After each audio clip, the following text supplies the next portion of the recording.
Good morning, everybody, and welcome to Daily Red Devil for all of your latest Manchester United transfer news and talk. Before we get into today's show, please do me a small favour. Make sure to subscribe to the channel if you are new and give the video a like. Let's try and see 500 likes on this episode. Right, lots and lots to get into on the show this morning. But before we do that, I have a question for you, and it's about Mainoo. Obviously, we all know the story that came out last night saying that apparently Manchester United are willing to sell Mainoo. This came out from David Ornstein. Of course, I will be bringing you that story in a minute. But before we do that, I want to know this. How much is Mainoo worth in the current transfer market? Let me know your thoughts in the comment section below. So let's start off with that story. So this came out from David Ornstein, who obviously reports for The Athletic. He's a tier 1 journalist, doesn't put out fake stories, doesn't put out clickbait. And he is reporting that apparently Manchester United are willing to listen to offers for both Mainoo and Alejandro Garnacho. Now, some people are like, oh, this must be fake, it's not real. David Ornstein gets his information from Manchester United. You know, he seems to be ahead of most journalists these days with information. He's ahead of Fabrizio Romano, and Fabrizio's put out the same story as well. So it's clearly been briefed by the club. Is this just a negotiation tactic? Because obviously at the moment, Manchester United are trying to agree a new contract with Mainoo. That's a possibility. That it's just Manchester United trying to play games, you know, because the story also suggests that Mainoo has asked for £200,000 per week in wages, which I think is ridiculous, to be honest. I really, really do. I thought about this a little bit more since the story came out, and he's on 20k a week at the moment, which is obviously very little for a player of his quality. I appreciate that, but 200,000 a week, massive jump there. That's 10 times the wage, and would put him in the top 5 earners at the club. Now, I think Man United's problem is that at the moment, we have people like Casemiro, Rashford, Bruno, Mason Mount, who all earn too much money. And based on our current wage bill, yeah, Mainoo's worth 200 a week, easily. But the point I'm making is, if you're comparing Casemiro with Mainoo, and you're sat there saying that Mainoo's earning 20,000 and Casemiro's earning 350,000, then obviously that argument makes sense, because Mainoo should be earning closer to what Casemiro's earning because Casemiro doesn't play. I understand that fully, but I think 99.9% of Man United fan base would agree that players like Casemiro, players like Rashford need to be sold. They need to be moved on, and we need to stop paying stupid wages. So, although in the current moment, I can understand why Mainoo's team are saying, yeah, we want the 200 grand a week. But at the same time, I can see why Man United are probably sat there thinking, we're not going to give you 200 grand a week. That's ridiculous. For me personally, Mainoo should be on around 100 a week. And that's maybe even being kind. He's 19 years of age. He's had one season in the Premier League where he was good. And we still finished 8th that season, remember. Let's not over-egg the pudding. It's not like we finished first last season, won the Champions League, and Mainoo was a vital part of it. Yes, Mainoo was decent last year, but we still finished 8th.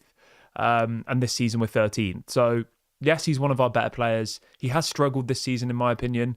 So I just don't see how you can justify giving someone £200,000 a week when you're sat 13th in the Premier League, and in your best season you finished 8th. Like, I know it's not his fault that we finished 8th, but like, he was part of that team. He was a major part of that team, and is a major part of the team this season. And overall, the underlying point is we shouldn't be rewarding people for failure. You know, we should be giving them what they deserve, but we shouldn't be giving people mega contracts after we've failed. I know we did it with Bruno, which I think was questionable. Bruno was on, I think, about 200k a week. And then last summer, we gave him a 300 grand a week contract, which I think was the wrong decision. And I think that will probably come back to bite us in the future. He's 31, I think now, Bruno, and he's got 4 years on his deal. So Bruno Fernandes will still be here probably at the age of 35 on 300 grand a week. And he'll probably end up being another player who in a few years' time was sat here saying, we can't move him on. He's on mega money. What do we do? You know? Although maybe Bruno's the exception. Maybe he does just continue to keep performing. But yeah, let me know what you all think about this Mainoo story.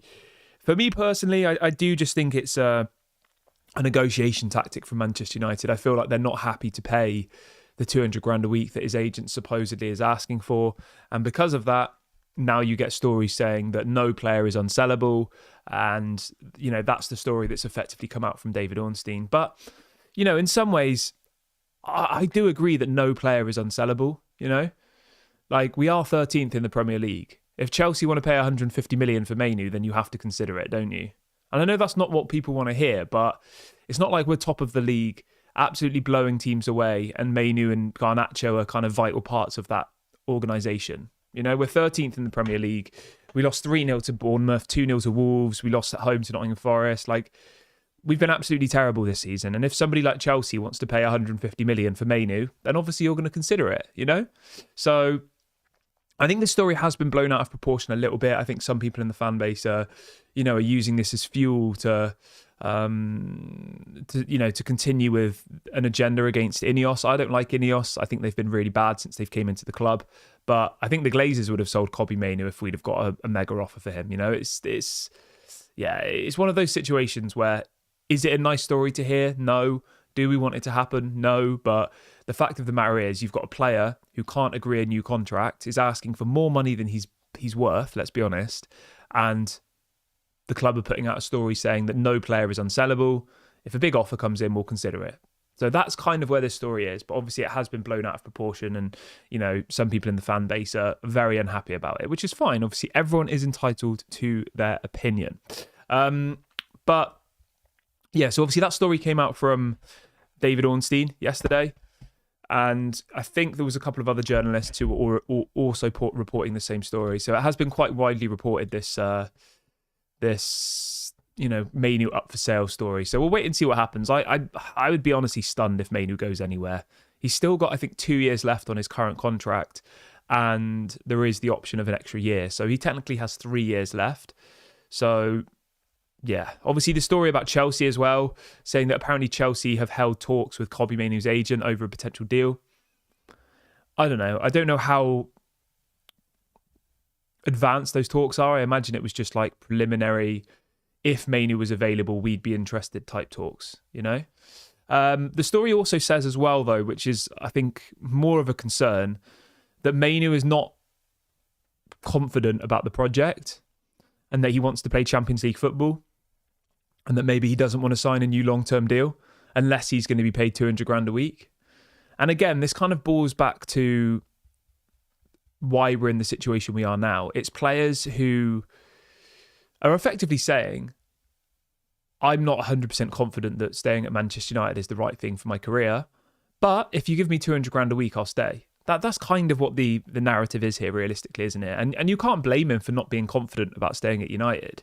I know he's from the youth team, all the rest of it, I get it. But at the same time, we haven't won a Premier League title in over a decade. We haven't won a Champions League title in over a decade. Like, we're sat 13th in the Premier League. When are the good times going to come back? Are they ever going to come back? And as we all know, footballers' careers are very short-lived. He's 19 now. 10 years' time, he'll be 30. He's probably got 15 years of football. And in the next 15 years, can you honestly put your hand on your heart and tell me that you can see Man United winning Premier Leagues and Champions Leagues? I mean, I would say the likelihood of us winning a Premier League or a Champions League in the next 15 years is probably 50-50 at this point, genuinely. 50% chance it will happen, 50% chance it won't happen. That would be my, prediction.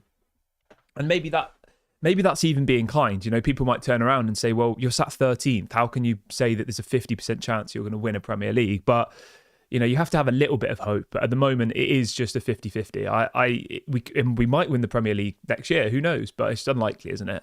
So yeah, that's the latest on Kobbie Mainoo. Obviously, as I said at the beginning of the video, let me know your thoughts in the comment section below. How much do you think he is worth? How much do you think he's worth in wages? Let me know what you think in the comments below. And everybody's just joined the video. If you could do me a small favor and hit the like button. I'm trying to hit 500 likes on this episode, so please go and do that right now. And make sure you subscribe to the channel as well. We're very close to 40,400. So if this is your first time watching today, go and subscribe to the channel. It's completely free. I've just dropped a link into the chat. So go and do that for me right now. I'd really, really appreciate it. Let's try and get to that next big milestone.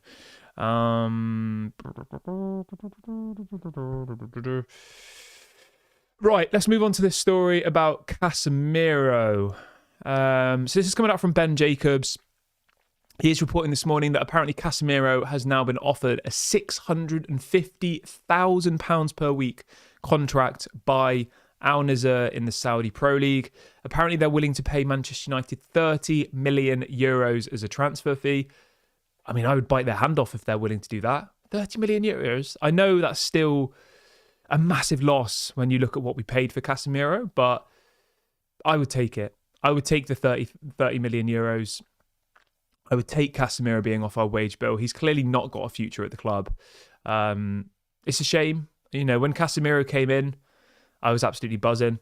I thought that he was going to be the man that could change our fortunes, but it hasn't really worked. I know in the first season he was quite good, wasn't he? One of our better players. Last season he was terrible. This season he's been terrible. So yeah, hopefully this one happens before transfer deadline day. We've still got, 3 weeks? Yeah, 3 weeks until the end of the transfer window. So there's plenty of time to get this deal done. I personally would sell Casemiro, try and buy a replacement now, whether that's Edison from Atalanta, someone like that. If we can't get a replacement now, I would just promote a youth player, I honestly would just promote a youth player to sit on the bench instead of Casemiro, whether it's Toby Collier, whether it's, Dan Gore, whoever it might be, somebody to replace him, because I honestly don't think that Casemiro is hard to replace. Yes, he brings experience, but then I think at the same time, somebody with his experience could also be a problem because, you've got a new manager coming in with new ideas. Casemiro's not playing. He's, 5 times Champions League winner. He's obviously going to have an ego. He's not going to be happy that he's being sat on the bench, is he? So, yeah, I think bringing in a young, hungry player who wants to prove themselves at this point is probably more beneficial than a player who's at the end of their career and is looking at every player in that dressing room, including the manager, saying, I've won more than you. I'm not saying he's literally thinking those words, but I'm sure Casemiro sits there each day when they're sat in 13th place thinking, I've won 5 Champions Leagues. Do you know what I mean? Yeah, I think we need players, again, who need to prove themselves. And realistically, Casemiro in his head doesn't need to prove himself. I remember after a game last season when, the Man United fan base was saying that, he's finished, he needs to leave.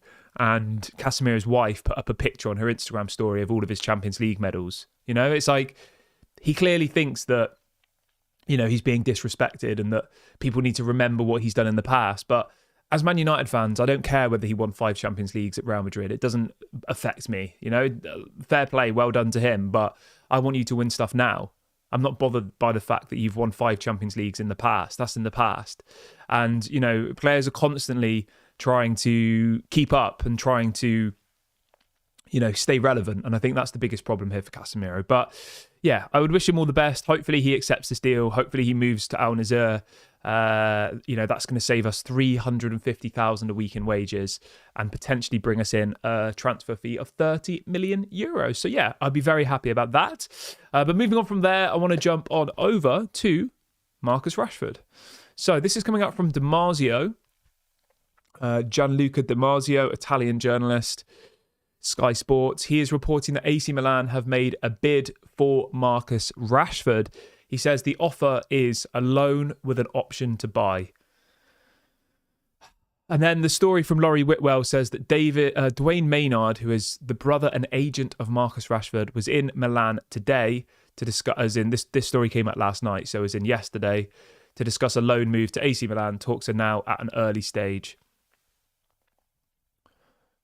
I don't know. I think if it's a loan with an obligation to buy, then great. Do it. Amazing. Get him off the books. But a straight loan? AC Milan aren't going to be able to afford his wages. We spoke about this on the show yesterday. We had a little look at AC Milan's highest paid player, and they were on about £150,000 a week. Rashford's on about 300. So if we loan him to AC Milan, we're probably going to have to cover half of his wages, realistically. And do we have anybody in the youth academy who can come and fill his position? Let me know in the comment section. I can't think of anybody off the top of my head. I'm just trying to think now.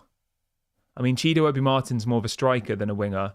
Do we have any wingers in the youth academy who are ready to take his position? If we do, then great, get rid of him. But the point I'm making is, if we loan Rashford to AC Milan, we don't get a transfer fee, and we then have to cover half of his wages, that doesn't then leave us enough money to then go and sign another player. That's the problem we have. And the biggest problem is, what happens then if Bruno gets injured? What happens if Ahmad gets injured? Our only option would be Antony. And it looks like Antony might leave as well. So as much as I want people like Antony and Rashford to leave, it has to be a deal which will then allow us to go and spend money. Because if we let players leave and we can't then strengthen the squad, whether you like Rashford or Antony is kind of irrelevant, because you are making yourselves weaker. You know, if you let Rashford go and Antony go and you don't bring in a replacement, then you are weaker. That's just a fact. You've let two players go and don't bring in a replacement. So I don't know. Maybe there are players in the youth who are ready to step up. I haven't heard, or I'm not aware of any youth players that are like ready to make that jump from youth level to first team, specifically in the wing positions. Like, I can't really think of anybody. You know, the players, the names you always hear about, there isn't really a youth player at the moment that I've heard lots about who's a winger. I might be wrong. Maybe there is somebody. Let me know in the comment section if there is. But that's my only concern. You know, AC Milan sounds like a great move for Rashford. I'm sure he'll go there and probably do well. But there needs to be some sort of exit plan. There needs to be an obligation to buy, because letting him go on loan, paying half of his wages, and then Man United not being able to find a replacement in January because they don't have the money, that sounds a little bit backwards to me. And I know some will argue, well, Rashford's not even on the bench, so we're not really losing anything. But Rashford will be on the bench if people get injured. Remember that. Rashford was on the bench against... Was it against... Who was it against? Newcastle, wasn't it? So he will be back on the bench if players get injured. And it is a squad game. You need to have numbers. And at the moment, we don't have numbers. Like, look at the bench that we had. I think in our most recent game. Like, our bench is pretty limited at the moment. We don't have that many options. I know there's Garnacho there and there's a couple of others, but we don't have the squad depth at the moment, really, to be letting lots of players go without replacing them. So our bench the other day was Garnacho, Lenny Yoro, Xerxes, Casemiro, Bayinda, Antony, Malacia, Ericsson. I mean, yeah, the only winger on that bench is Garnacho and Antony. So if you say you did get rid of Rashford, right, and you get rid of Antony, who then comes onto the bench? I mean, Mason Mount might come back soon, maybe. But yeah, I don't know. Let me know what you think in the comments.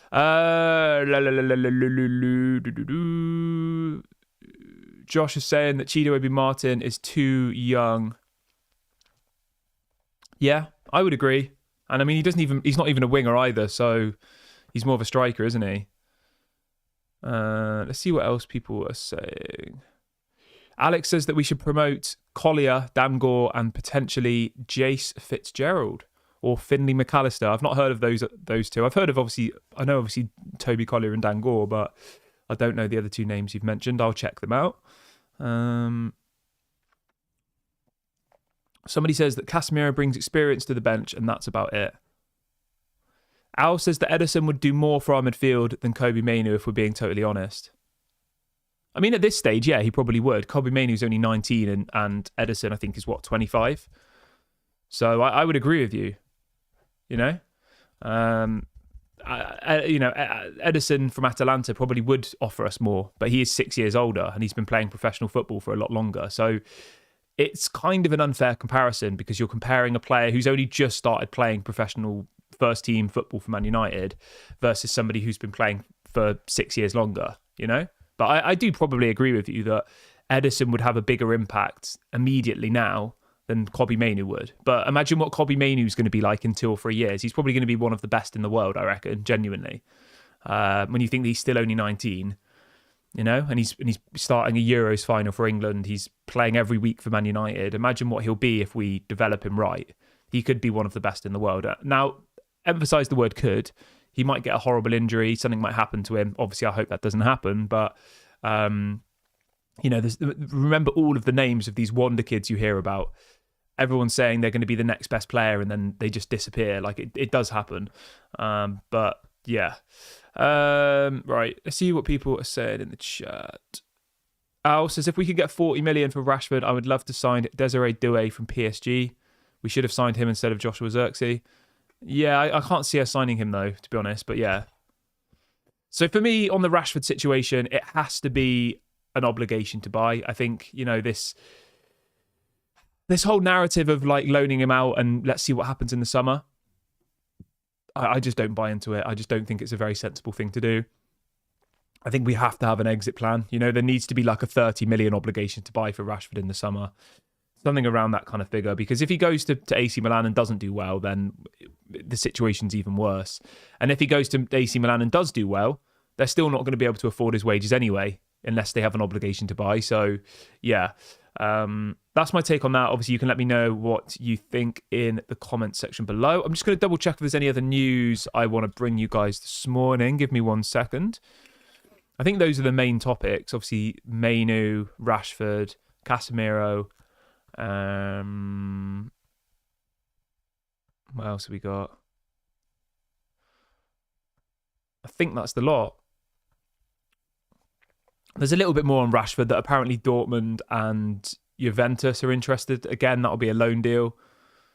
So, yeah, Joshua Zirkzee, apparently Fabrizio's confirmed that his agent is in talks with Juventus for Joshua Zirkzee to leave. Obviously, the manager of Juventus is Thiago Motta, who was the manager at Atalanta before Joshua... Sorry, not Atalanta, Bologna.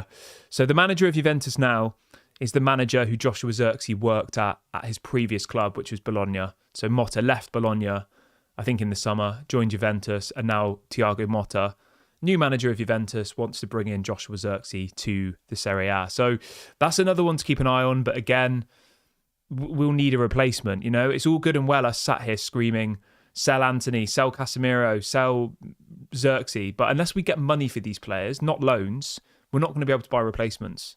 Yes, we could maybe do some loan deals, but like who's available in this window on loan? I mean, there's Kolo Muani from PSG. He could be an option. Other than that, I can't really think of any names we've been linked to in relation to loans. Maybe Vlahovic, but again, would they loan him? He's on 350k a week. I don't think that would happen. So yeah, we've got to be very careful. I understand that me included want this Manchester United team ripped apart and rebuilt, but at the same time, we've still got probably 30 games left to play this season, and at the moment, our squad is already quite bare. So if Rashford leaves, we need a replacement. If Casemiro leaves, we need a replacement. I think Casemiro is maybe the only one where I'm like, if he leaves, I don't think we need a replacement immediately, because I think there are options to bring through from the youth, like Dan Gore, Toby Collier can come in and fill that position. But like for Rashford, even though he's not playing at the moment, he was one of our better players until about 3 months ago. So yeah, we definitely need somebody to come in and be able to offer us something. But anyway, I'm going to wrap the video up here, guys. Thank you very much for watching the show today. I will be live again throughout the day. Obviously, if anything breaks, I will always go live. So make sure you subscribe, hit the notification bell, drop a like on the video. Thank you very much for joining me this morning. This has been Daily Red Devil.